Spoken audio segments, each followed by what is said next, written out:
Hi, we're back. Two-parter here. Yep. So, how you doing? Two in 1 day. This is 2 in 1 day. Well, we have to catch up. We lost some time there for a couple months.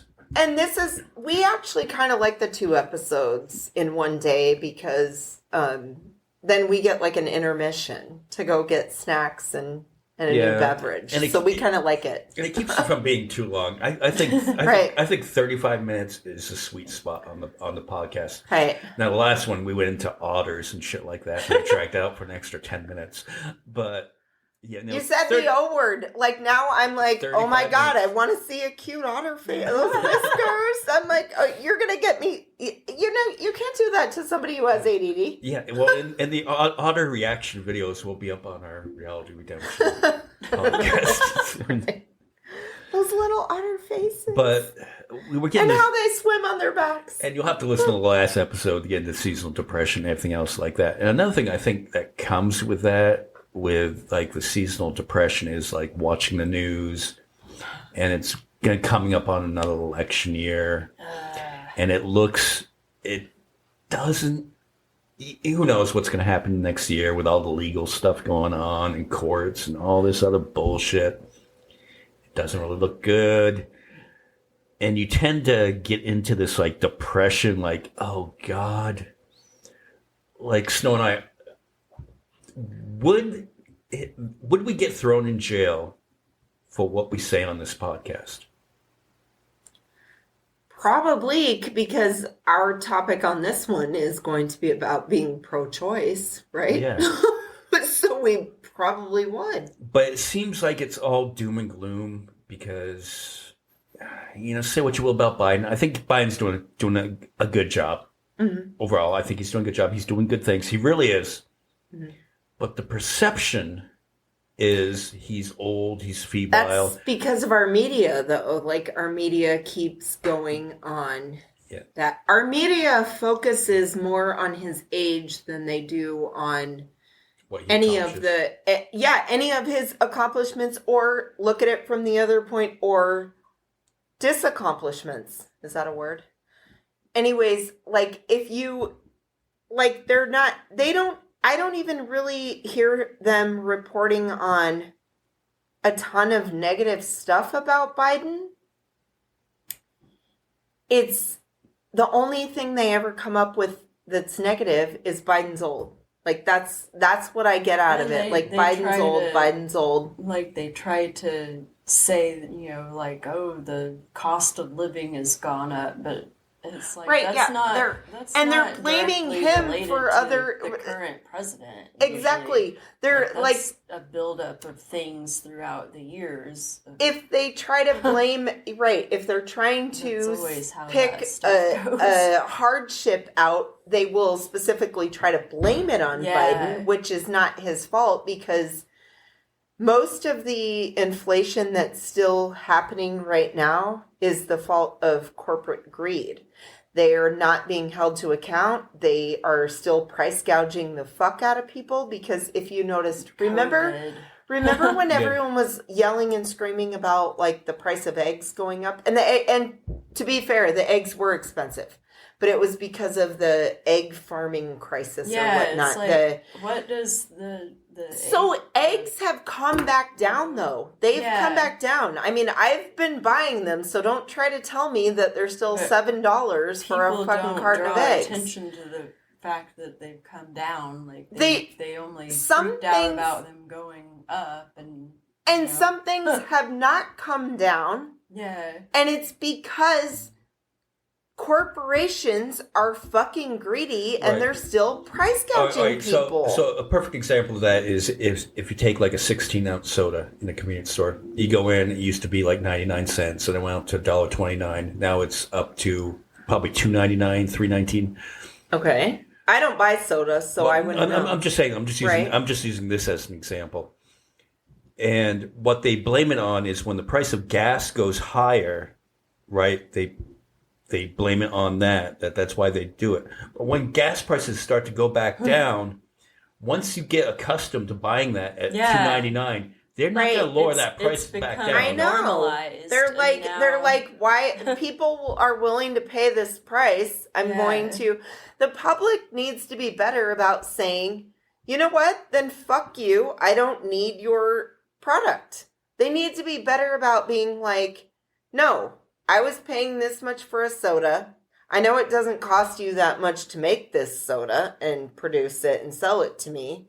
Then how much do I really need this soda? The soda is not good for me anyways. Honestly. Yeah. I mean, people should be thinking of it as that. Like, let's do small boycotts. I know that this is probably falling on deaf ears because it's like we live in a nation where everything is so like right at our fingertips. Like we live in a time now, probably not even our nation. I'm sure it's worldwide. But like sometimes you just have to say no. You have to be like, no, fuck you. I'm not going to give you my money. I'd rather keep my money. And I bought like syrups and whatnot. I make my own Italian sodas at home. Like if I feel like having a soda, you know, but I realize like that's going like off bit. Like, yeah, who doesn't want to have a soda every once in a while? Yeah, well, I'm just using that as an example of how these corporations are. Once they raise the prices, it's not going to come back down again. Yeah. Mm-hmm.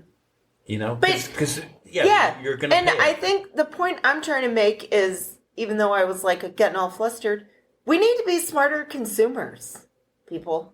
I mean, we need to be smarter about what we're willing to fucking buy from these assholes.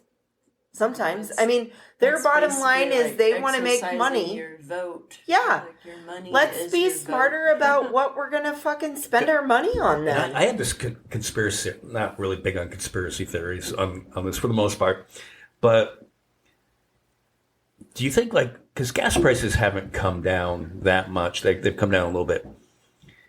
Do you think like these corporations, because being a big corporation tend to be, if you're Republican, more favorable towards the corporation with tax cuts and that. Do they think they keep the prices artificially high to keep inflation high to get another Republican president in? Yes. Oh, yeah. Because they don't want to pay taxes. That's the goal. Like, they don't... They scratch each other's backs. And it's like, then you have no right to call yourself, like, a patriotic American. Like... The fact that they think that our government is some, like, separate entity, I keep always going back and trying to reiterate. I'm like, it literally says in the We the People thing, we the people are a government of, by, and for the people. We are the government. It's the same thing that I tell people about the union because I'm a proud union person. You know, it's like, you are the union. You're the one paying the dues in. Paying your dues in is paying your taxes. We're the ones that make our government function and run.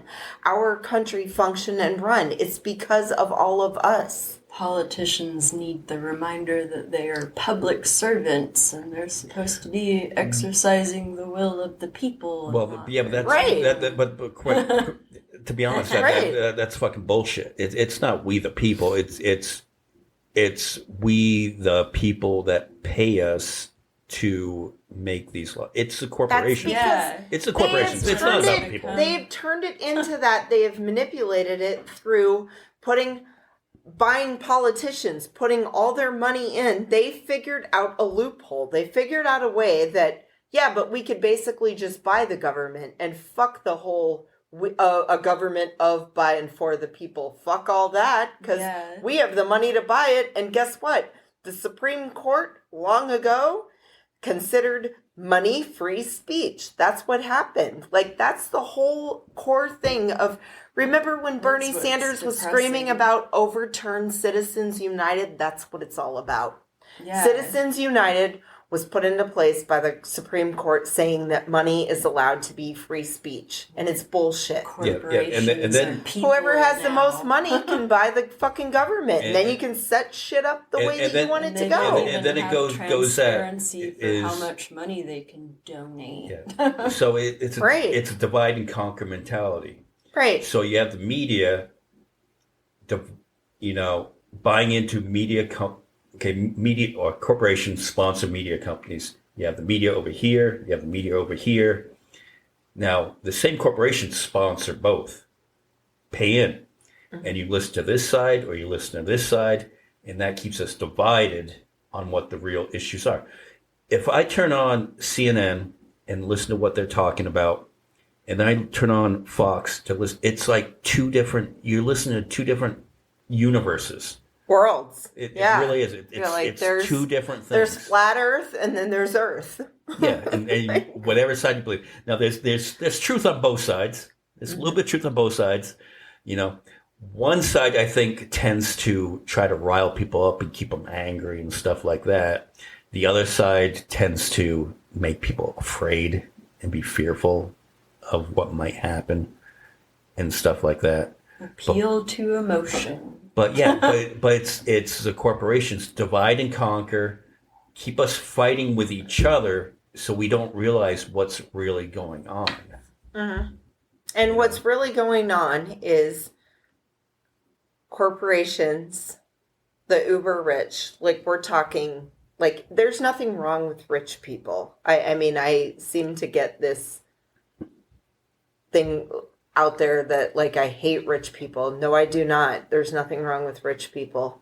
Good for you. It's the American dream. But the overly disgusting, obese rich. Yeah. It's like more money than you're going to ever be able to spend in your lifetime, even buying a fucking new yacht every year, kind of rich. Their whole it's existence gross. Basically hinges on upholding the status quo that allows them to remain filthy rich. Right. And exactly. I don't know how accurate this is. I read one thing where like there's 8 people who hold just as much wealth as the other 360 million people. Right. And those people just don't want to pay taxes. It's almost like if you've known a hoarder, like I feel like every person now has pretty much known someone who's a hoarder. Rich people, the overly obese rich people are just hoarders. They have the same disease that normal level hoarders, like the people who can't seem to throw out newspaper. They'll have stacks and stacks of newspapers in their home or whatever. That's just an example, but you name it. Like they've got just stuff where it's a mental disease. These rich people are the same way. They've got to have stacks and stacks of cash. They have the same disease though. And it's probably like really perpetuated by fear that they think that other people are like out for their money or something. Right. And that's how you can generalize that they have the same disease as normal folks. They suffer from the same disease because we know like hoarders, it's not really about the stuff. It's more than just that. It's more than just the stuff. Security. It's the reason why they hang on to it. Security. Yes. Yeah. There is something lacking in their lives where they have to grasp on to anything. And desperately. They're like desperately holding on to things. Well, it's like, Bezos and Musk, both trying to race to be like, okay, who can get their build rocket penis ship in the sky? Because it's like that movie Don't Look Up, where which is a brilliant movie where if you haven't seen it, this asteroid's coming towards Earth, and one political side is losing their minds, we're all gonna die, and the other political side is like, well, don't look up, you won't see it, you won't see this coming. Meanwhile, it was like these rich people, and they all want to build this rocket ship because they know it's impending doom to all of us, and they're going to fly off and, leave the rest of us to die, and they'll have all their wealth and shit like that. It was actually a really brilliant movie with social commentary about really what's going on here. And it's really going on that the rich, they don't give a fuck about us, They just don't. collect all the money. They don't even... And bless their hearts that they think they're going to be able to go fly off to a magic. That's the thing that cracks me up the most about it, though. I go, there isn't going to be a magic. I believe in my heart of hearts. This is our home. I'm sorry, whether you like it or not. Like I've been a person, my favorite meme of all time that I made was like the one, when are we going to realize that we all live in the same house? It's just a picture of Earth. Because we do. We all live here. We got to figure it out, guys. There's no planet B. We live on Earth. This is our home. We're not meant for some other place. But Earth isn't going anywhere. Right. Earth is going to still be here. Right. Once we're gone. The planet does not give a fuck about... The planet doesn't even give a fuck about anything that we're discussing right now. Yeah. Yeah. It doesn't care. It just exists here. And I think of Earth like a living organism overall. Right. Living and breathing. Humans are a cancer. Yeah. Or she's like a dog and we're all ticks. Yeah. She's trying to shake us off. Yeah, and you shake us off. And why do you think we're having bigger and bigger storms? We're having wildfires in Kentucky now. It's like, and it will. I firmly believe that it will be the humans that put humans out of existence. Yeah, we will be the cause of it. I think it's more likely that we'll blow each other up in a nuclear war than. Well, I mean that's whatever the end is, it will be the end of human existence will be the fault of humans. We're not even sophisticated enough to be the dinosaurs. Like the end of the dinosaurs was because of the fucking ice age, right? Well, it was because of the asteroid. Or the asteroid. Okay. But the T-Rexes couldn't look up. But said the short necks. But the dinosaurs weren't the ones that my point was like the dinosaurs weren't the ones who were ineffectively ruining it for their own selves. There's no way that they could have combated an asteroid. Didn't make the asteroid. Yeah. Right. The dinosaurs were happy just being dinosaurs. And going in, whether one was a carnivore or an omnivore or an herbivore, and they had to kill each other for food or survival. Okay, fine, but they didn't put themselves out of existence. It was something out of their own control. I used to always think hubris will be the end of us. Right. I used to always think that it would be something out of our own control that would put us out of existence. But now, over the past, probably 10 years, I think that it's the humans that are going to fuck themselves out of existence. Honestly, I do. They're going to create a planet that is no longer sustainable to human life because of money and greed and whatnot, or whatever you call it, know. They're going to continue, because I don't see us being able to do the dream of what the left says and convert over to electric as much as I would like to. Shit, when I retire, I don't even want to have a vehicle anymore. I honestly want to move back to a city where there's public transportation. So it's like I will cut back there, on that.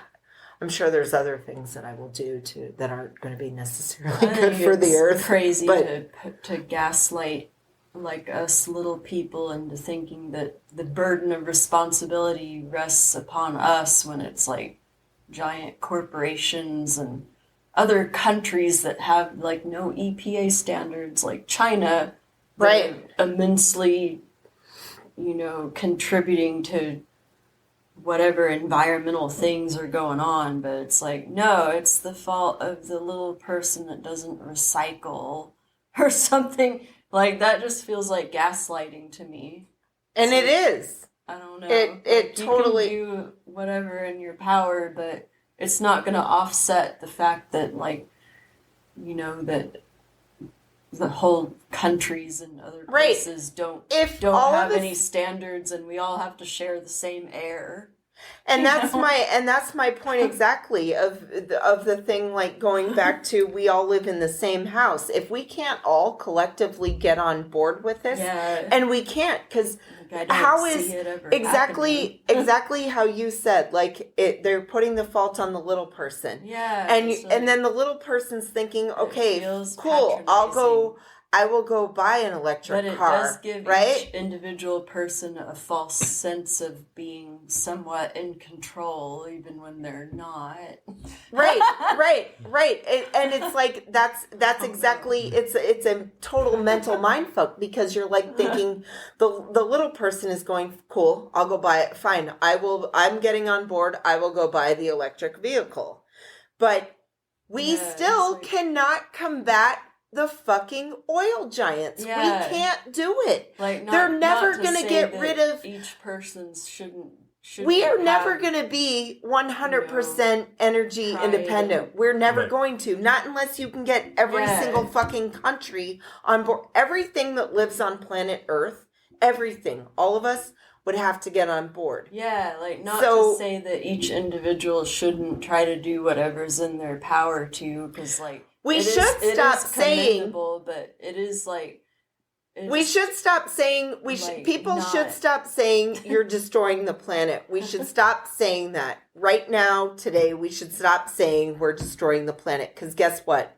The fucking planet will still be here after us. We should start saying we are destroying our own existence. That's how we should frame this. We should frame it as we are destroying human existence. You are ruining outside human existence. We're not ruining the planet. The planet does not give a fuck. Trust me. She does not care. She's like, bitch, I have made it through all this shit.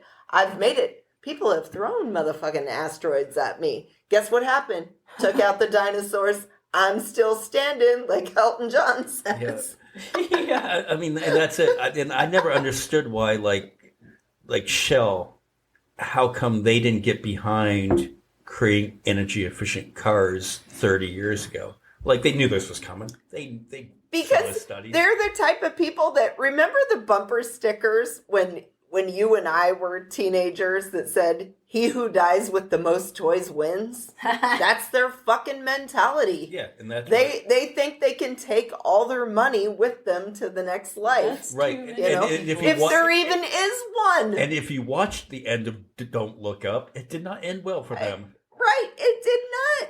They got ate by something, by some dinosaur-like thing. It looked like a dinosaur-like thing. That's too many people's attitude that if it doesn't affect them directly, they don't care. Like if it might be something that happens after they're dead and gone, they don't care. I just got the end of that movie now. Remember when Meryl Streep gets eaten by something? Yeah.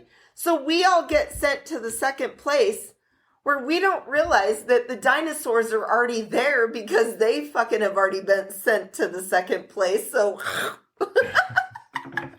we're fucking doomed in our second place. I think space exploration is, like a good thing in and of itself, just to understand more about the universe and whatnot. But for it to be a means of saving ourselves from this planet that we would just silly. We would just go to the next place and fuck that one. Yeah, that's silly. I am so watching Don't Look Up after this podcast. That is what is on my menu for today. And you know what? I mean, and then you think about, other aliens. Maybe they destroyed their planet. They look at our planet. Maybe they'll come here. And why haven't we seen aliens? Because they know we're going to fuck up this planet on our own. And then they'll be able to come in and be like, hey, you guys fucking wake yourself. We didn't have to do anything. We have to invade. We'll do it ourselves. You destroy yourselves. If aliens are watching our planet, they're either doing one of two things. They're thinking, that place is just garbage. Why would we want to go there? The way that I feel about, I don't want to single out a certain crappy place to go, right? So I'm just going to leave it at that. Fill in the blank. I'll say it. Why would we want to move to Birdland? Okay, there you go. That's a good one. Yeah, why would I want to go, or even just visit for the day? Why would I want to go do that? Or they're looking at us thinking, we just play a little bit hard. We can totally take these dummies over. They wouldn't even know what hit them. It's either those two. Those have to be the only two. I don't see any other options out there for what aliens would think if they are actually watching us right now. It's either that place ain't worth it, it's too garbage, or that would be so easy. We just need to get a few more steps in line, and we are coming for you. It could be like the aliens look at us like this insane asylum. And who wants to go to an insane asylum? Like, those people are crazy. Let's just stay away from that area. Well, that would still fall into step one. Like, it's too much of a nightmare to deal with. Yeah.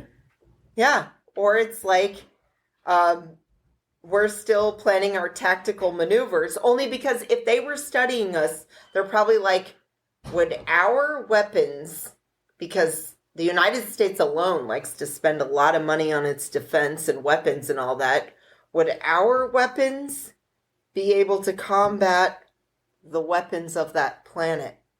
Who's got the better?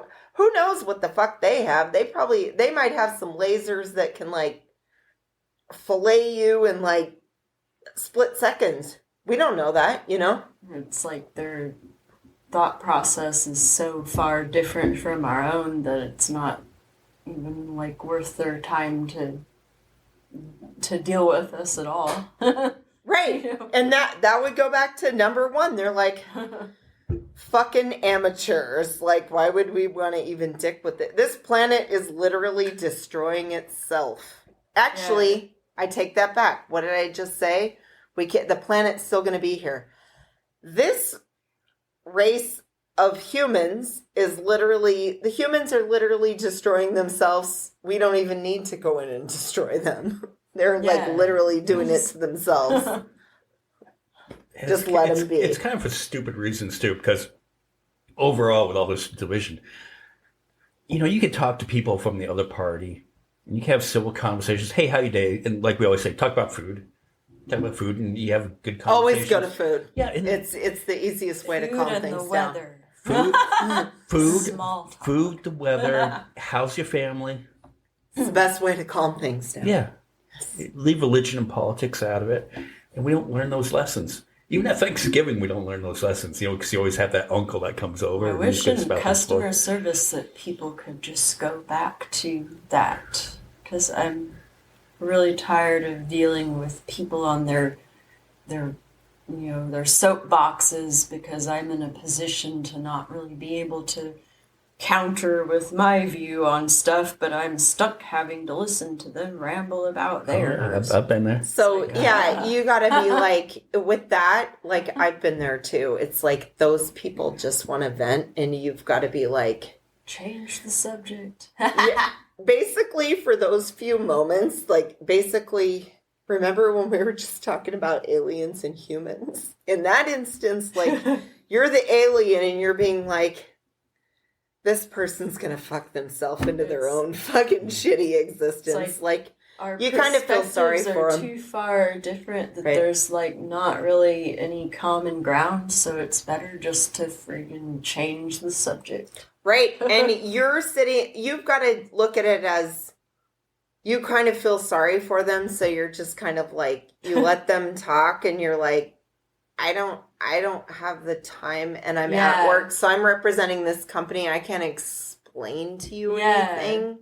So you're going to believe what you want to believe. Most shit's not worth your time and energy, unfortunately. I just think of it too. I'm like, this person, I should let them vent, because they may have like a crappy life. They may have a life where at home nobody listens to them, and so they feel the need to come out. And if it's like life's hardships, I don't mind letting people vent to me about that, because I feel like I can actually be useful in that way. But if it's like some contentious political shit, I'm not gonna entertain it. Like the best I can do is like, all you do is go and be like, we don't have the same views.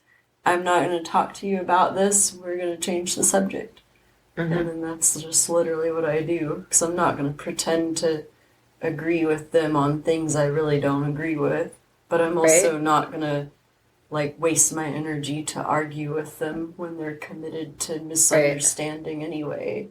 I know. when they talk about stuff that I don't agree with, I just usually sit there and like nod because silence is a good way to get people to shut up. Like, Yeah. if they feel like they're the only ones talking and they're ranting about stuff that sometimes internally, though, they know they're wrong. They just keep going, and it's but like internally, if they're sitting there talking about hateful stuff and it's coming out of their mouth, and they know in their heart of hearts that they're wrong.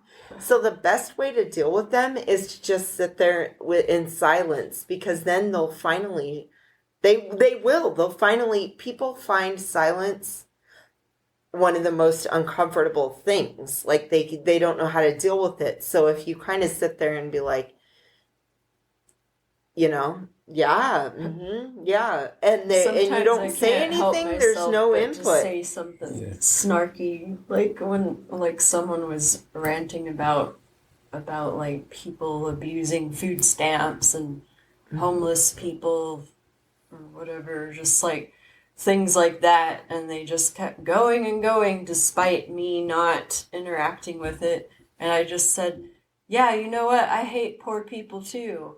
And then they caught themselves, and they're like, right, wow, but that's exactly, I'm embarrassing myself, and they finally freaking shut up. And right. I thought it was pretty amusing. And that's exactly my point. If you kind of like make them, because you kind of put a mirror up to them by doing that. They had to actually see what they were. Yeah. If you say that you're making them look in the mirror, and some of them, they've never looked in the mirror and actually said their views. Like, it's like, yeah, it does look ridiculous to say things like that, right? Like, you shouldn't be talking. This is how you're coming off, Yeah. No, I know in my life, I mean, you wouldn't know by listening to this podcast, don't get opinion on the podcast, but I don't really talk about my views out in the open.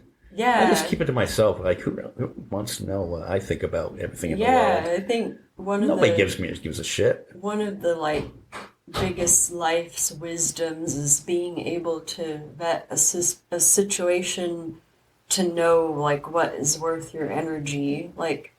If some people are able to take what you say and actually constructively think about it, but a lot of people aren't. They're just waiting for their moment to reply, and they're not gonna, So I guess being able to vet those situations and which ones are worth your effort and which ones aren't. That's an interesting point, and I heard this somewhere else. People can change their minds, but it doesn't usually happen right away.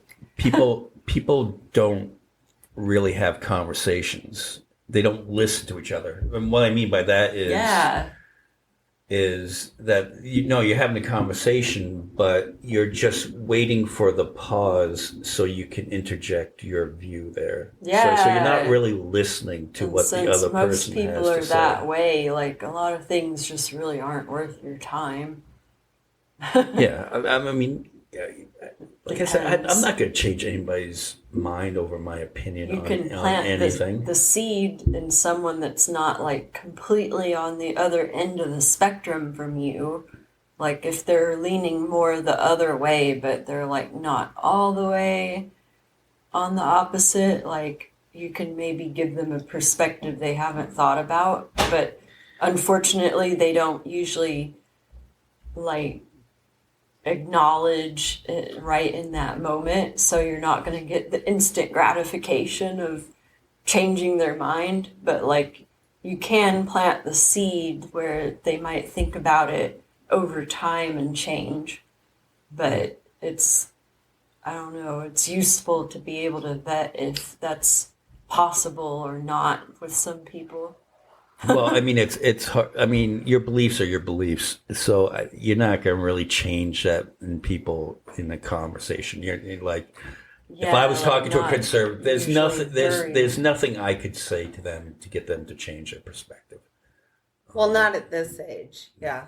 And not if they I feel like it want depends. to. People can only change their views and their beliefs if they're receptive to it.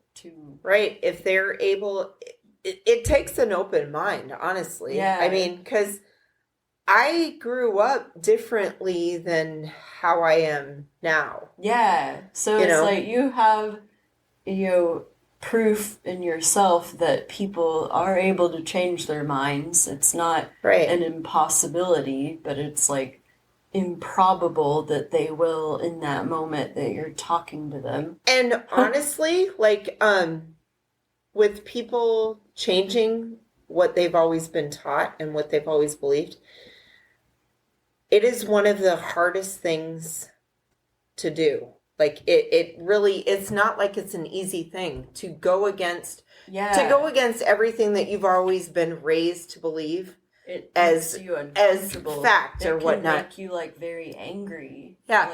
Like I grew up in a very like religious family, like, and political wise, like half of my family was Republican, half of them Democrats. But being able to come to where I am today, like I went through a huge phase, like when I was probably a young adult, where it's difficult to go and question everything that you've ever been taught in your life. It's one of the most hardest things about growing up. It is not an easy thing to do, to go against everything that, because when you're raised and you're taught a certain way, it's like, it's kind of like, these are what the rules are. This is what you'll do. This is how you live your life. This is how to have a happy life, whatever, a life of whatever, satisfaction, whatever. This is what you do in order to achieve that. And then you realize like there's different ways of being taught things. I guess that's the best way to sum it up. Like, you're taught a different way, but that isn't always necessarily the right way or the right way for you. If you feel uncomfortable learning a different perspective, like sometimes the uncomfortableness of it is like actually growth. Like you might not realize it in that moment. Growing up is not easy. Like like I said, that's probably one of the most difficult things in my life, is going against everything I had always been taught. And what I mean by going against, it was never like extreme. I'm just saying questioning things that and then things that I used to think are not the way that I think now, because of the learning process in between there. Like, oh no, I was always taught this. Like, but then you're taught something else and you're like, no, that sounds more right to me. Like with, facts backed up with it and everything. You're like that sounds more logical. It's possible to get people to change their minds, but it's like you can't be too forceful about it, and you just have to put the information out there and then like give them the space and time to think on it and come to their own conclusion. You can't force them to take on your perspective. Right. Well, that goes back to the doom and gloom thing. Like in the next election, if it doesn't go the way that we want it to go, it seems like doom and gloom. But honestly, the doom and gloom from the opposite side, though, their doom and gloom period is what's going on now. Because they have the person in office that they can't stand, and I mean, for whatever reason, who knows? Because Biden seems like a nice guy. I don't see he's out to destroy the planet. Even if he is like not, like if he's not cognitively all there or whatever, like I respect someone that's able to take advice from other administrators or other people next to him and defer to their expertise and not going like I know more than my generals. Completely rogue here's and wanting the thing, to be a fucking dictator. Like that's terrifying to me. I'd rather somebody admit that, like, hey, maybe I don't know everything about all the things, but I've got people in my cabinet or whatever that I can defer to guide me. Right. I don't know that he's not cognitively there, though. Like, that's the thing that's, like irritating me about the media. The media loves to pump that out. And I'm like, okay, it's kind of like, okay, get me on board with this then. Get me on board with that he is in cognitive Right, he does decline. have a speech impediment. So I will go actively listen to and watch speeches that he made. So he recently went to Arizona to do the whole the dedication thing to John McCain. I listened to that speech. It didn't sound like an 80-year-old man who's in cognitive decline and going through fucking dementia. He was making fucking jokes. He called out a heckler. He was on point with all of the accolades that he gave to his good friend, John McCain. He talked openly about their friendship. I'm like, what the fuck are they talking about that this guy is like his brain is mush? Then if you go back to the first State of the Union, I'm like, he called out fucking hecklers in the audience. He called out Marjorie Taylor Greene in person. Then he tricked them because he's like, the Republicans want to get rid of your Medicare and your Social Security. And they're like, no, you lie. And he goes, oh, so you don't want to get rid of their Medicare and Social Security? No, we don't. Okay, folks, you all heard it here right now. Like, they're not going to get rid of your Medicare and Social Security. Like, he single-handedly did that at 80 years old. He tricked these fucking assholes that are in their 30s and 40s and 50s and 60s. He tricked everyone younger than him. He tricked them. I'm just saying, like, even if that is, like, the worst case scenario of what they are trying to claim about him, like, even if that were true, I would still see him as being more commendable with, like, being able to take on the expertise of and advice of those around him than, like, he has had more experience. Dictator what Trump is. And what you're saying is Trump would say, I know more than all these generals. Like, to me that is I know more than anybody in my cabinet. Far more terrifying. And there's no facts behind it. It's just a claim. And it's like, but the difference is like Biden's out there actually. I have the best words. Like, he's out there outsmarting people. Like, that was strategic. Like, how many fucking people that are like, okay, or if you're on top of your game, you're probably in your 30s, right? Because 20s, you're still a little stupid, whatever. 30s, you've pretty much got everything going. How many 30-year-olds would have been able to do what he did, where he, at the State of the Union, like, you have somebody heckling you up there, trying to embarrass you, trying to take you down when you're trying to have your first State of the Union thing, and you're sitting there trying to protect shit that Americans fucking need and have loved since the 30s, which is shit like Medicare and Social Security. We have put our trust in this. You have some asshole newcomer trying to fucking rain on your parade. He fucking turned it around like a true gentleman and was like, okay, so you're not going to do it, folks. You have their promise right here. Fucking turn a bad situation. How many people that had 50 years younger than him, would have been able to be quick on their tongue like that? Yeah, it takes like a lot of confidence and because self-assurance. That heckling was not part of like the rehearsal, right? Yeah. They didn't rehearse that. That was all fucking for us to see on display. So as far as I'm concerned, if any of you Democratic strategists are like out there listening to this podcast, and I got to say that while laughing, but why don't you use that in your commercials for campaigning? Like, Biden can take the pressure, obviously, and he's on board for saving your Social Security and Medicare. Yeah. Why wouldn't you want that? So you've paid into it. You deserve it. So I got to rein us in a little bit. because I haven't engaged him in a little bit. But that's what I mean with the polls, all doom and gloom, that it looks like Trump's ahead in all these polls. And, say what you about polls and who actually takes the polls. Just disappointing how short-sighted people are. Yeah.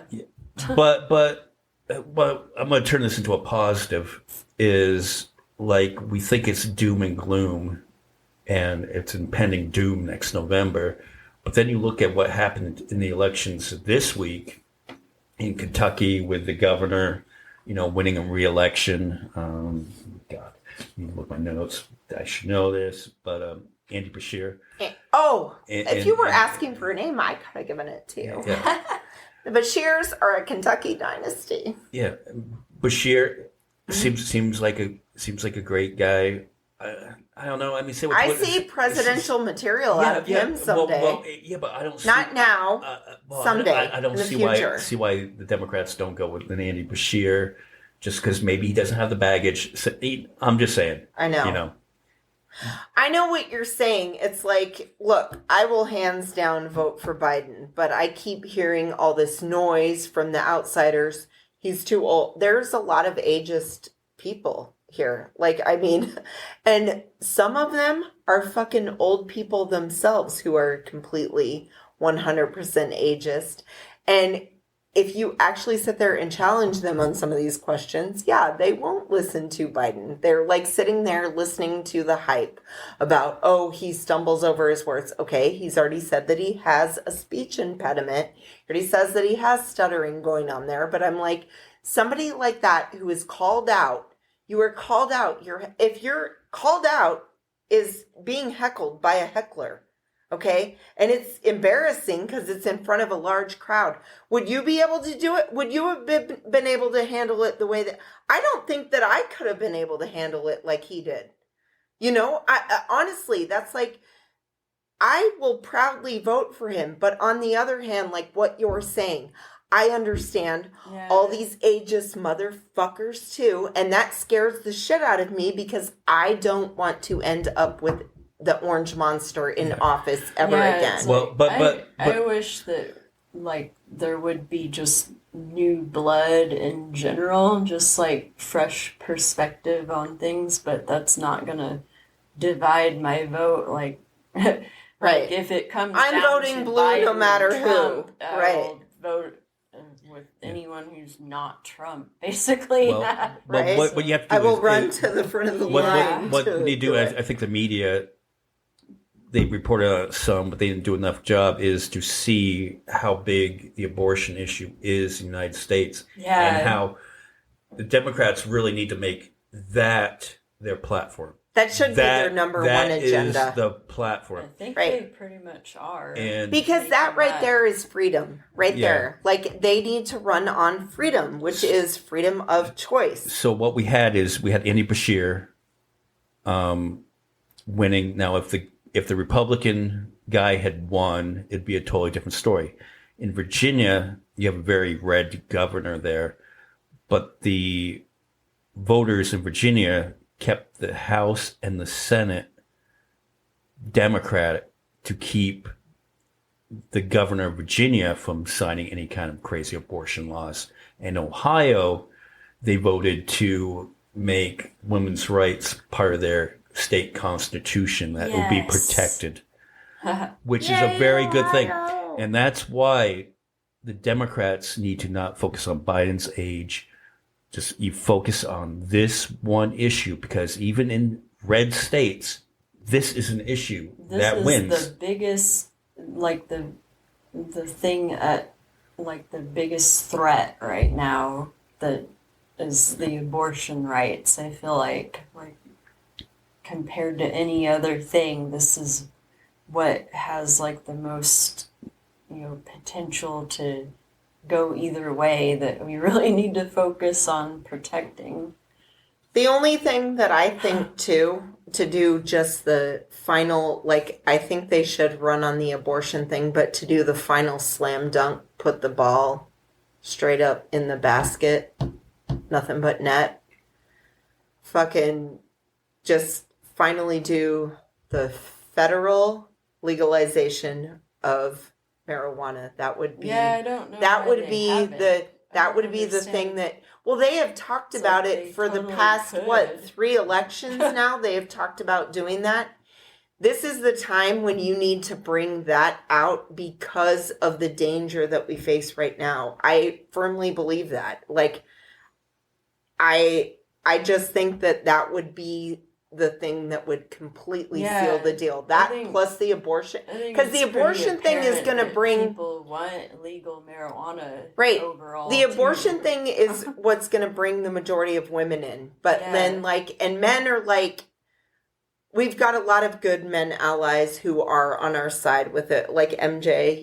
Like on the issue of women's choice, but to slam dunk it to where it's like, then you could totally bring the men in too on board, because it would be something that affects them.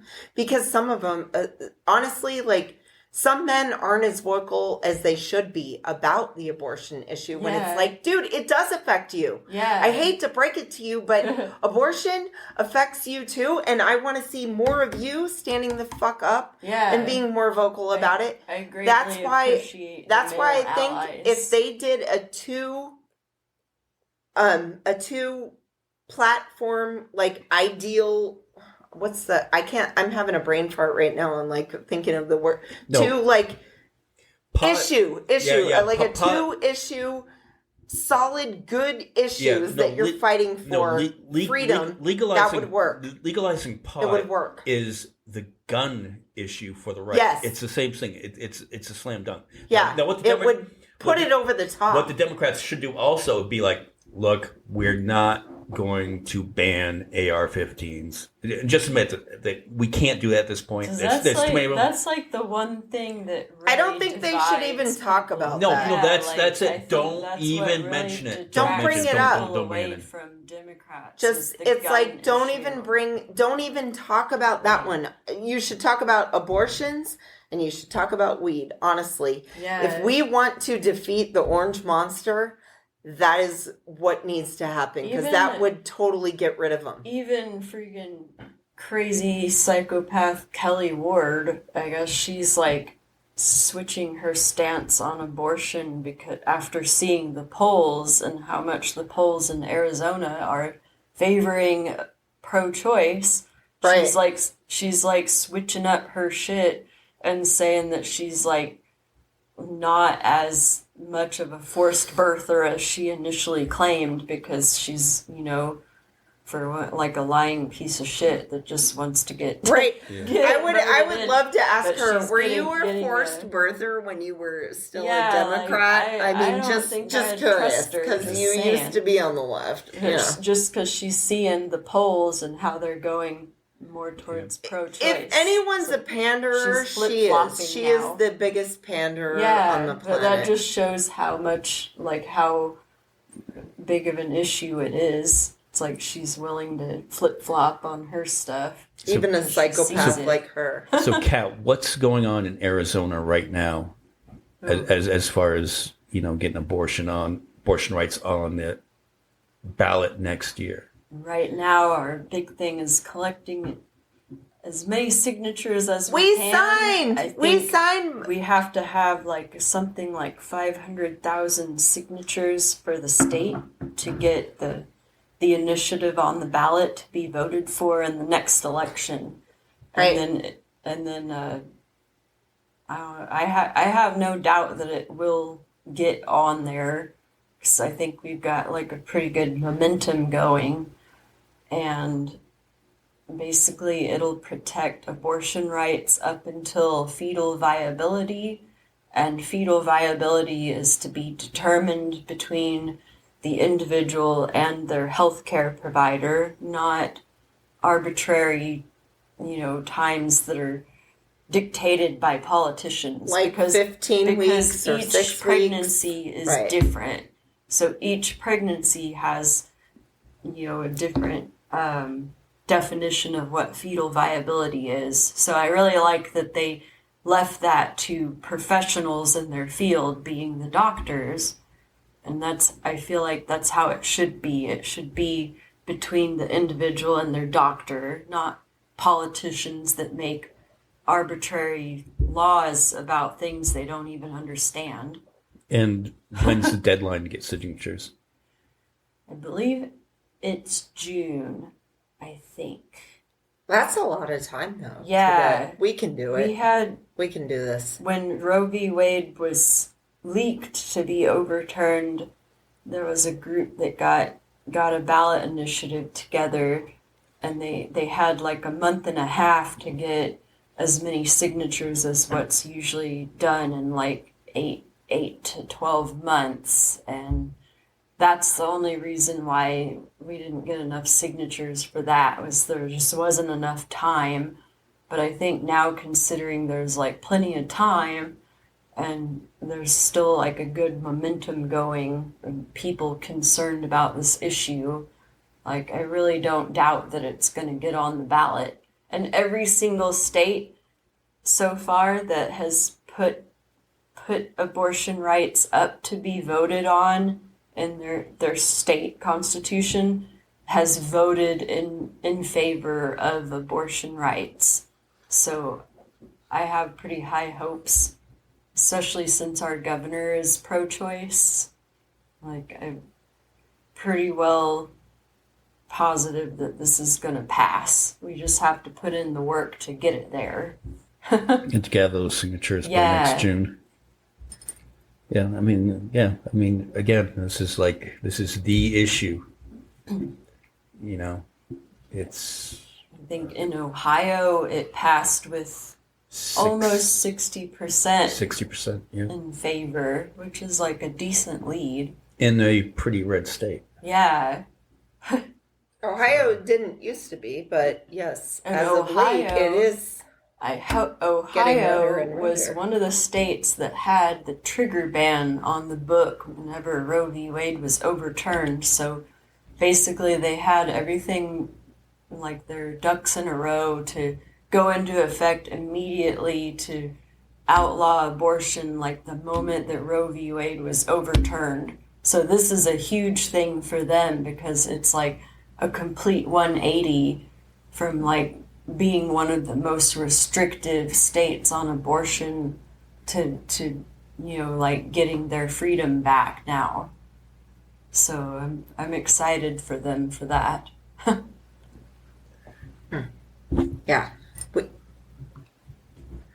Okay, so we're back. Yeah, we're back. I had to do a momentary pause. I have to actually step away, and I'm going to do the first time I've ever stepped away on this podcast before. I know, and so now I'm leaving Snow at the controls. Snow's over at the controls. I feel like I got two turntables and a microphone.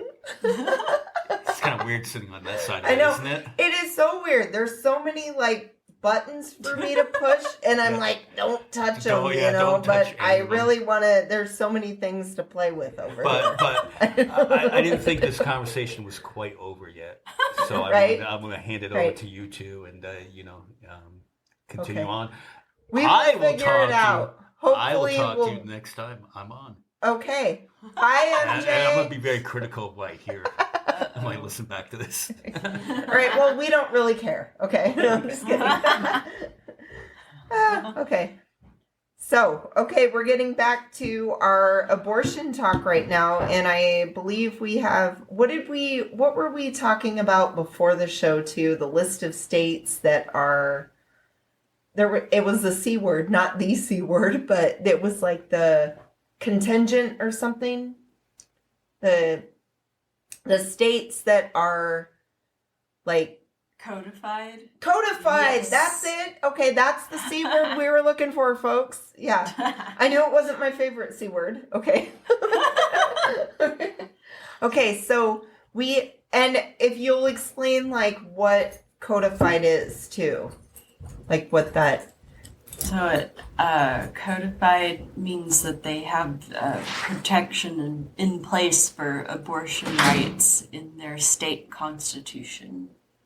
Okay, and so it's kind of like, and that's what you're safe Arizona here. is going to be working towards with getting this ballot initiative on up to be voted for in the next election. So we are, in fact, looking to be a state that gets to join this list that you're going to read off to us of all the other states. Okay. Yes.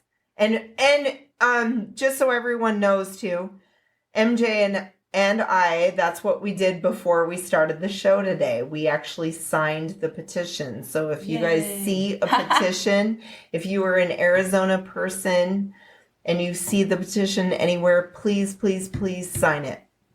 Okay. Yes. And then go ahead and read the list of the states who are already on board. Quite a few. There's Washington State, Oregon, California, Nevada, Colorado, Michigan, Illinois, Minnesota, Ohio, Maine, Vermont, New York, New Jersey, Massachusetts, Rhode Island, Maryland, Delaware, and Washington, D.C., which is not a state, but you know. But still, it's still, you're safe there if you need abortion health care.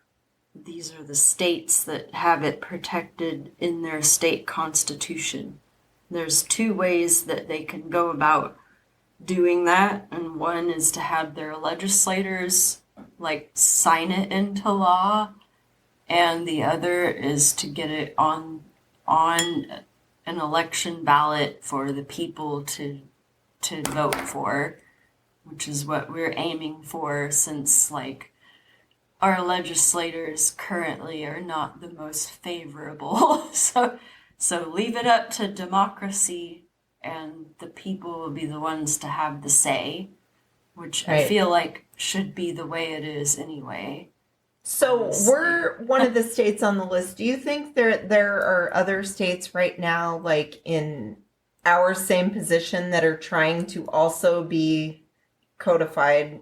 I know there are. I'm not sure what the list, which ones they are exactly, but I heard that. Because I would guess that's trying to gather signatures right now. So I think there's probably an effort in every state for them to combat the extreme abortion laws. I would guess even in Texas, smart way to do it. Right.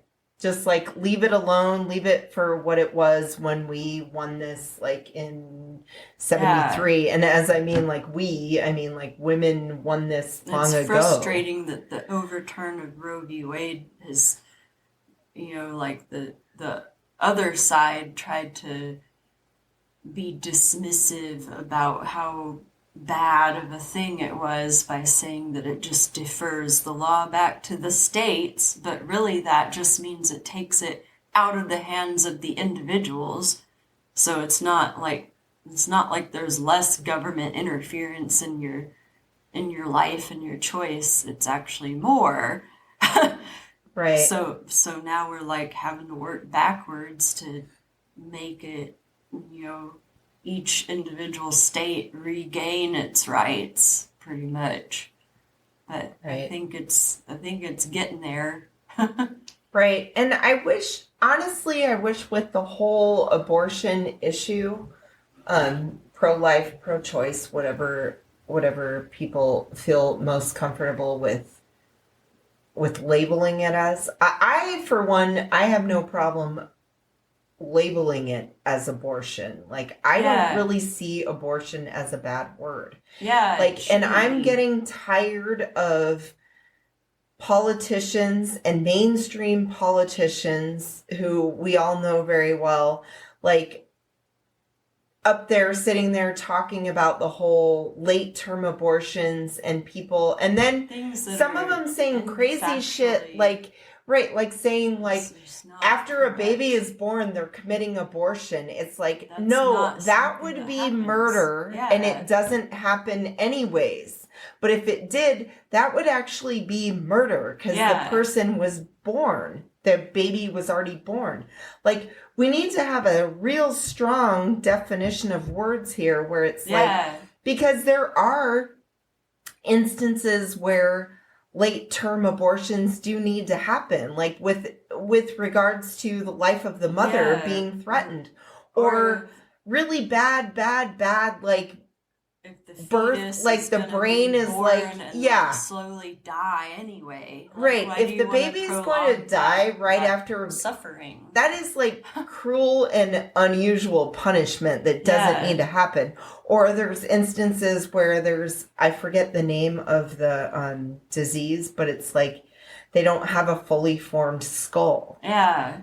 And they're not going to, so once they're born, they will not be able to make it. It's another thing where like they would die. It's like you're forcing that is cruel. That allow someone to have an abortion so that things wouldn't have to happen after birth. Because you're right.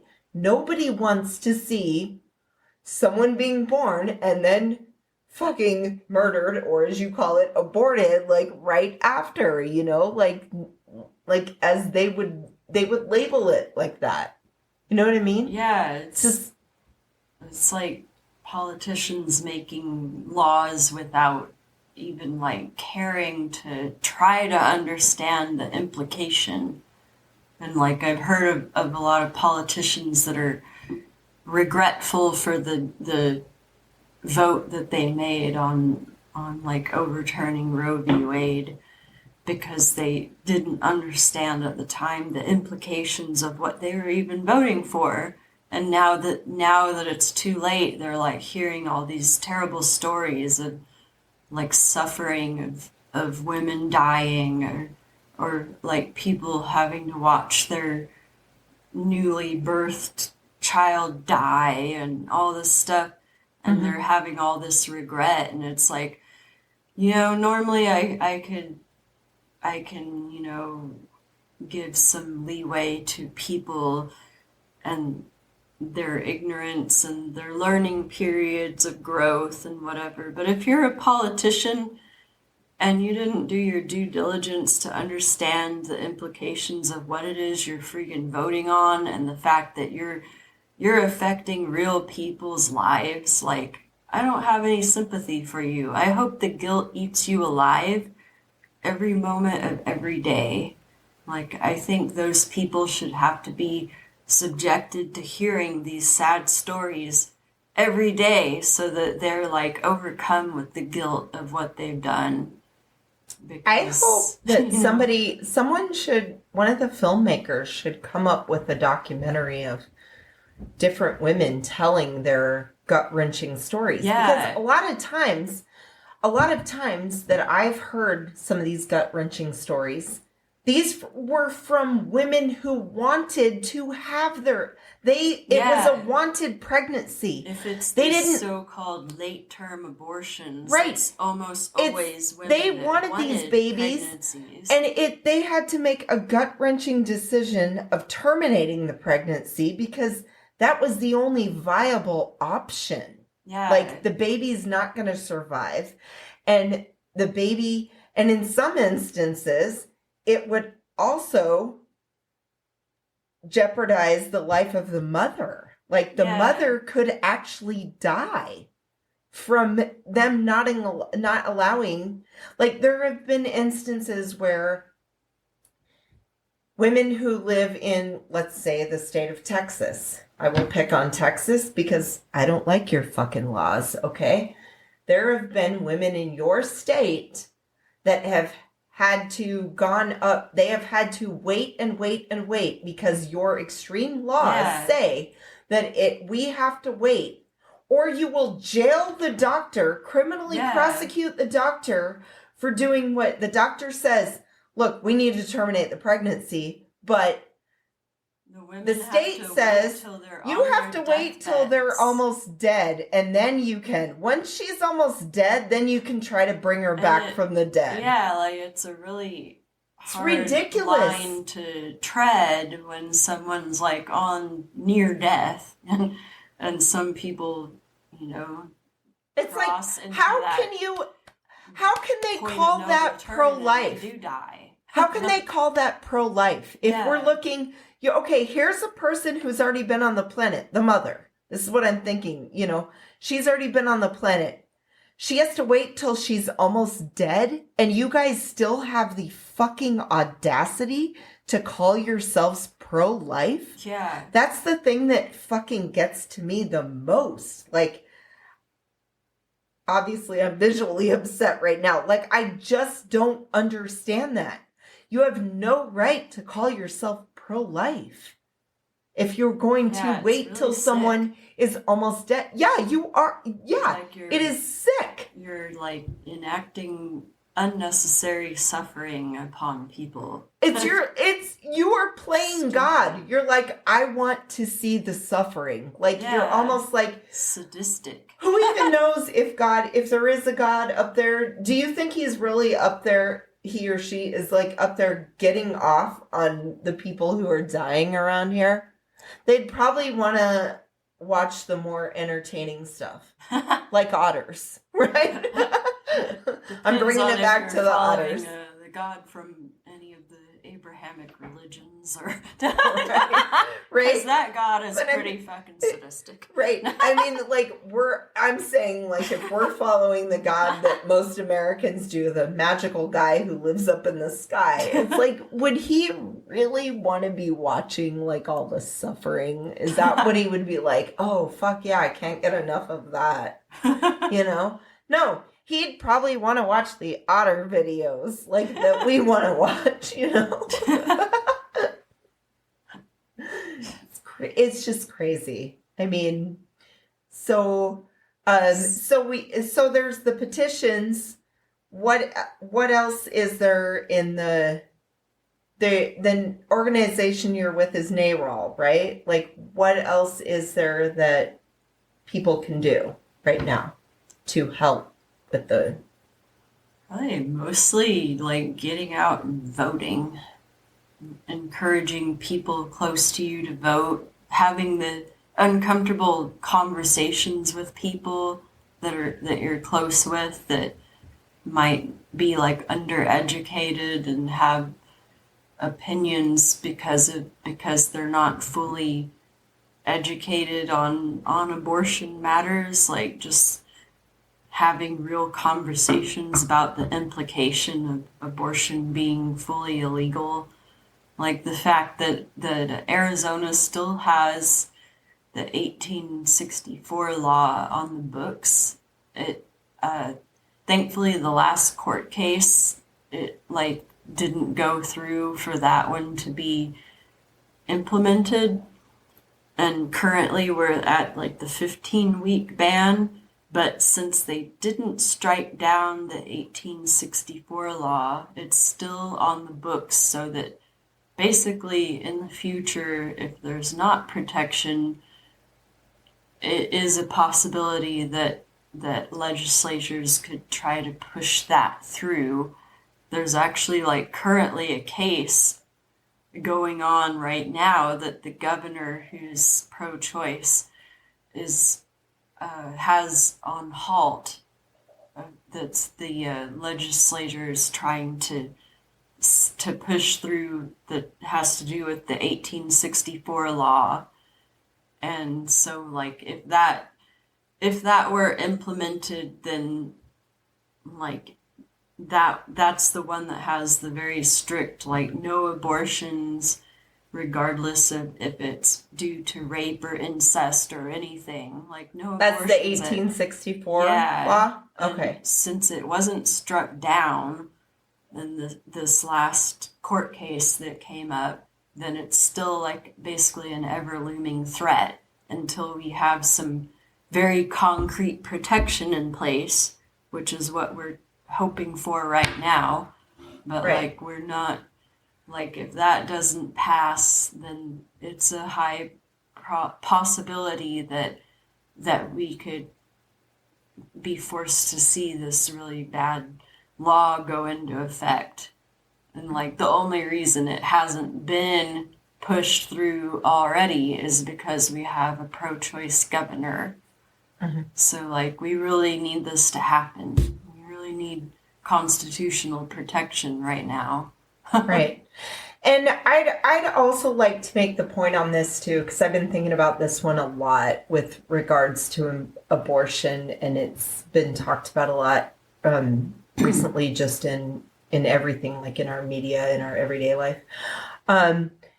Recently, there's been like, the politicians, like if you listen, God help you, but if you're listening to if you're watching any of the Republican debates or anything, but so they've been doing this thing like where you have people on all sorts of the spectrum over there where they're like, oh, I propose, and they'll say the whole abortion is murder, but then there's some who will go off on the, well, I'm okay for a 6-week ban, or the 6-week ban, or the 15-week ban. My thing is like, and this is like, I would like to speak to all young women out there, women of all ages, honestly, you don't have to be young. With regards to that, that's just a bullshit, another tactic that they're trying to use, because if you're going to sit there and say, because there's some who are so extreme that they're like, abortion at the time of conception is even wrong. It's murder. Okay. The ones that are sitting there trying to sell you on this 15-week limit or the 6-week limit. So are they saying to you that, yes, I believe that abortion is murder, but murder's okay for 6 weeks and it's okay for 15 weeks? Like, they're not being specifically clear to you.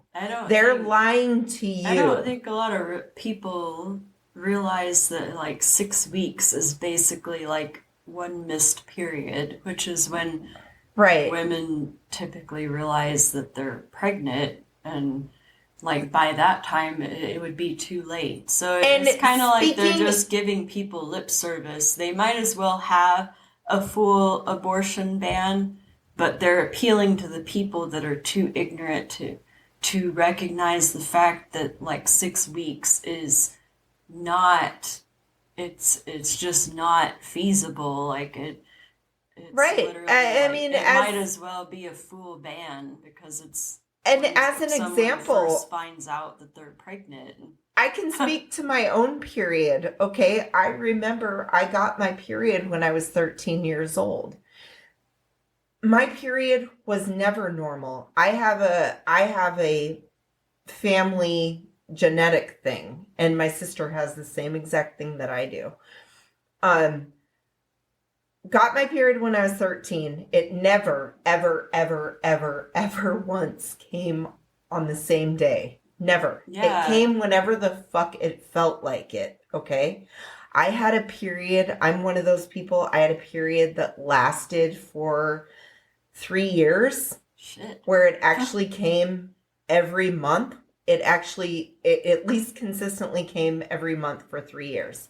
After that, it started coming once every few months. Then it turned into once every 6 months. Then it turned into I had a period once a year. Then it was like, yeah, I had like I said, it was a genetic thing.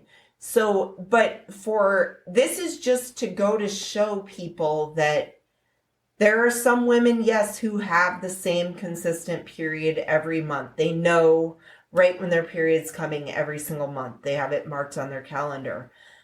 The majority of the women, though, are not like that. Yeah. Like, it's sporadic. And there's so many things that can throw it off, too. Like, even so many just factors. Stress can throw off your period. Like, nothing is set in stone with that. Like, there's not really a normal for that. Exactly right. Like, that's why I'm saying the 6-week ban alone is ridiculous. It basically is a full abortion ban, but they're giving lip service to people that are too ignorant to understand that.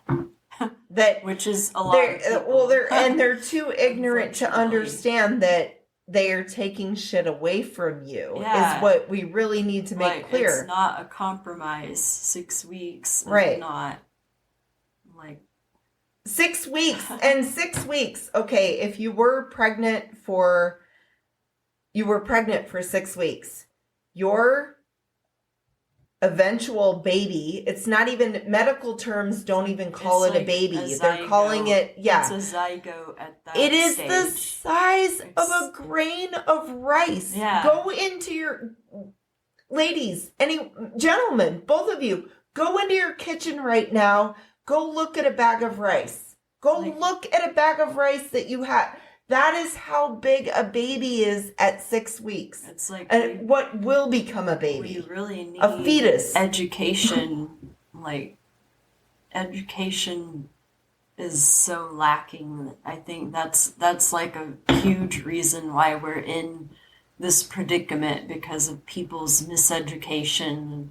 I think, like I was saying, I think it is possible to change people's opinions on things if they're undereducated, but only if they're like actually receptive to what you're saying. But like if you are able to explain to them the reality of like that 6 weeks is not like a viable amount of time, and for what reason and all this. But I think the fact that they've taken sex ed out of classes like all around the US is really a big thing too. It's like knowledge is power, and if you don't have the knowledge on things, you're a lot easier to control, because then you make all your opinions solely based off of whatever emotional belief you have and not any like real concrete facts. Yeah, you can be controlled, you can be manipulated. Yeah. Like, I mean, like undermining knowledge and education is like a huge thing that's led to this. Right. It's kind of like, you don't get to tell me what to do. I'm allowed to make my decisions. That's what the real fight, I feel, is, you know? Yeah. It's almost like, you know, that these men who are trying to control women, they don't give a fuck about the unborn, the babies, the zygotes, the fetuses.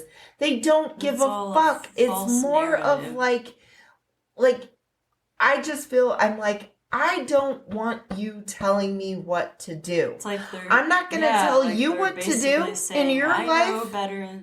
I know what's better for you. Yeah. More so than you know about your own body. And and we're at the point where it's just like, fuck off. No, you don't. You don't get to tell me what to do. I get to tell me what to do. I get to say, if you're like, and that's the thing that, why aren't these male politicians out there teaching men how to use their dicks properly more then? Why aren't you out there doing that? Why isn't there some huge campaign saying, you know what?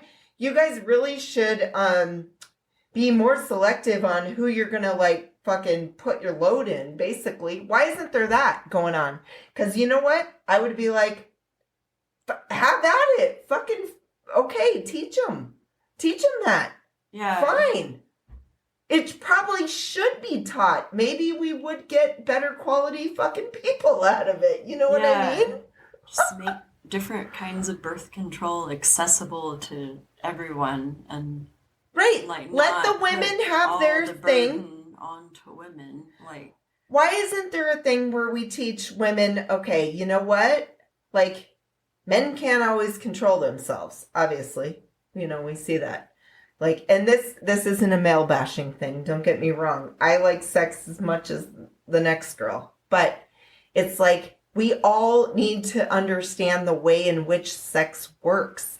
So it's like, we need to have where women are able to know the things that they can do to protect themselves, because not every woman wants to have your baby. I'm sorry. Sadly, there's a lot of women that don't even maybe there know are women their own bodies. Like, they don't know. Maybe there's women that just want to have a good time. Why aren't women allowed to be like where they're just allowed to have a good time too? It's like, they should be teaching, this should be taught in school. Like, hey, yeah, you can have a good time. Men, this is what you can do to protect yourselves. You're not And I'm saying it needs to be taught on the later grade school, high school level, because kids do start fucking around then. Yeah. They do start messing around. Then and I'm not saying like that's where all the unwanted pregnancies are coming from, because they're not. It carries on into your later life. But when you're taught from a young age the way in which sex actually works, we need to know the way our bodies work. Not a lot of people's parents take the initiative to talk to them. Like most parents find it like a taboo subject they're uncomfortable talking about. But there needs to be strong education on, look, the way that the politics is coming across, they're acting like women are just getting pregnant on their own and then they're just out there killing babies. Like that's how they look at it. They're not, there's no, the only way. Vilify women, pretty much. The only way that women fucking can get pregnant in the first place, it takes a man in order to get a woman pregnant. Even if it's through the turkey baster. Remember when we had the first turkey baster successful pregnancy and the baby from it? It takes more than that, dude. You still have to have a man involved in that. There is no way for a woman to get pregnant without male sperm. There is no way. Like that's why I don't understand why this isn't a male-female topic to begin with. You know what I mean? Because it's just about control. It's just about controlling women. That's why it has nothing to do with the babies. That's the most ironic part of this, is like they're sitting there saying how they're pro-life and we need to save babies, but it's like you don't give a fuck about that. You give a fuck about controlling women. It's an easy way to pander to emotion of people that don't really thoroughly think things through, but they just hear the word baby. They're like, and they suddenly get like emotional over what their idea of a baby is. And it's just that. It's just like a way for them to pander to a certain voter base. That's why we need to have better sexual education. We do. I mean, and it does. I'm sorry, it needs to be in the school, because some of these parents, and even good parents, you don't realize your kids are off with their friends and they are fucking experimenting. When they become a certain age, they're very curious about their bodies. They're out there experimenting. You need to at least put the education in place when they're younger, so that it does carry over into their later lives. And then guess what? Everyone would be happy, because we would need less abortions. Yeah. No one's out there saying, oh my God, I can't get enough abortions. That's not what pro-choice means. It's mostly women that already have children. Like, they're usually the ones that have abortions. Like, they're not in a place to financially sustain another mouth to feed. Situations like that. Like, it's statistically not just irresponsible young kids, that choose not to use other birth control methods. It's usually people that have families already and stuff. So to try to paint the picture as though it's just like irresponsible young people is factually incorrect. Right. Most definitely. I think that all goes into the whole education process too. It's like, I mean, clearly, yes, you're gonna, if you're in like an adult relationship, you're gonna probably slip up too, and then there should be the resources for you to be able to decide if you want to be bringing another life on the planet, on another person that's going to suck up resources. Being, like, responsible with your birth control. Like, birth control isn't 100% effective, right? And there's lots of different things that can affect the like effectiveness of birth control. And just there shouldn't be such a stigma on people saying, I don't want to have another child. I realize that I fucked up. I lacked on taking my pill. We didn't have a backup plan. Yes, you should technically, you should be responsible and you should have all that in place, because there's always well, did you do this? Did you do this? Did you do that? But on the other hand, there should be, let's get rid of the stigma. Yeah. Especially when we have the same folks who sit there and don't want abortion are the same folks who also don't want social services for so you can't people have who have ways. Children. Like you want them it's to. Like it's pretty obvious that you're just full of shit if you don't want to actually help You're people. forcing them to give birth, but then you're kind of like, once the child is born, you're like, all right, you were born, you're out of the fucking uterus, go get a job now, because we don't want to fucking feed you. We don't want to have anything to do with you now. You are solely on your own. And that's the thing. It's like, I feel like, let's say there are abortions that happen with perfectly happy families who already have enough children. They feel they have enough children. They have a whoopsie doodle where they accidentally got pregnant and they're like, we don't want any other children. My thing is I'm very liberal on the abortion issue. I'm sure that the right would label me as an extremist, but I'm like, my thing comes down to this. No one wants to see somebody having to go and get an abortion. Nobody wants that. Nobody wants to say, look, I don't want this. And, even if they accidentally got pregnant, nobody wants to be put in that position. They would have probably rather not had to deal with it in the first place. Yeah. But if they are saying, I don't want to do this, I don't want to bring another life onto the planet. Do you really want to force another life to be born onto people that don't want to And these people who claim to be pro-life, you claim to be pro-life, yet you obviously don't claim to be quality of life. Yeah. And you don't obviously hold life up to like a better standard then.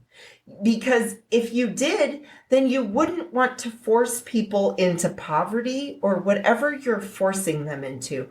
The situation doesn't even matter.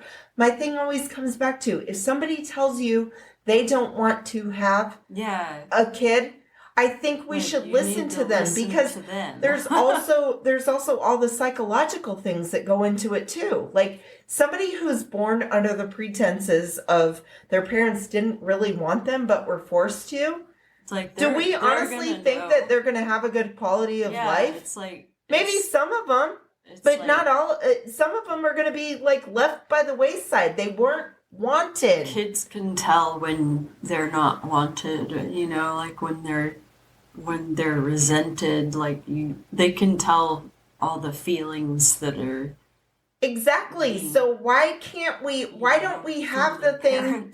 Why don't we have the thing where we hold life as a precious thing in a high regard? And if somebody doesn't want to do that, that's perfectly fine. And we can there's nothing wrong with terminating that because we know that there's still going to be more life after that.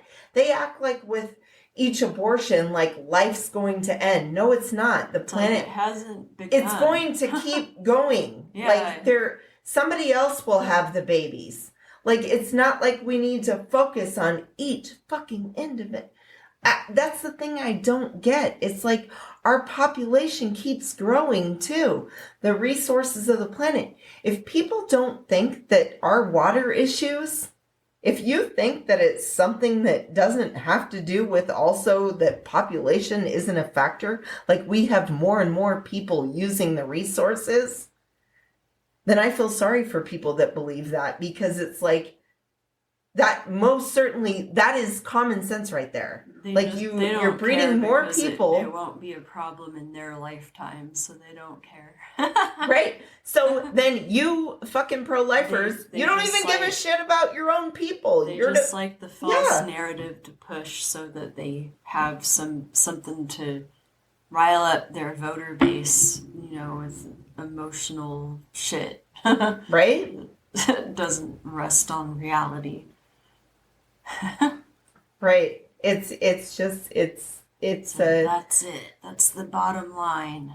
I know. This is like, so the bottom line is get out and vote. I think they're losing, and I think it's pretty apparent that they're not in the majority when it comes to people actually showing up to the polls. Like they're out of touch. Yeah. They're out of touch. I mean, I say it like that on purpose because I feel bad for people that are out of touch, because it's like, it's almost like they lose a bit of connection with humanity. You don't understand what you're falling behind. You are. And it's got to be sad for you. It's got to be sad for you that you're falling behind and you don't feel like you're a part of things anymore. I get that, because the whole human connection thing. But it's like they're projecting their frustrations by becoming very angry and vocal about falling behind. They need to go and talk to people. They need to they need to learn. They need to learn the different. Get over it. They do. They need to get therapy. They need to learn the different perspectives. It's a part of growth. I get it. You came from a certain generation where it was completely wrong and blah, blah, blah. And it didn't, the rights might have not existed yet. Your mindset. Conform other people to your brand of morality. That's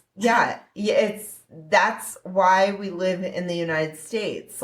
We are we are supposed to be a nation where we've got to accommodate all different ideals, all different views. So the best way to do it is to mind your own fucking business. Yeah. That's what I believe. Yeah. Mind your own fucking business. Exactly. Right?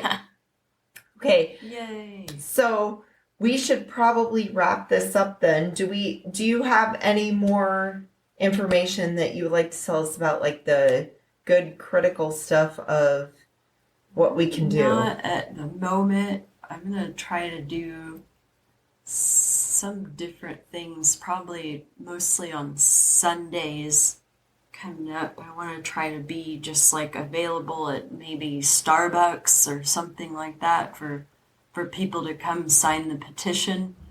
Okay, so petition signing. I'm not sure which days yet, but right. So this is local to our area, folks. Just to let our listeners that are in Mojave County versus registered everywhere else. Yes, if you're in Mojave County, so if you're in Kingman, Bullhead, Havasu, who else do we got here? Colorado City, even they might be on board with it. Some of them, a small majority maybe, but if you're in the Mojave County area, we're going to start trying to do local targeted, and we can always announce these on the podcast too. Yeah, for you, I just don't know.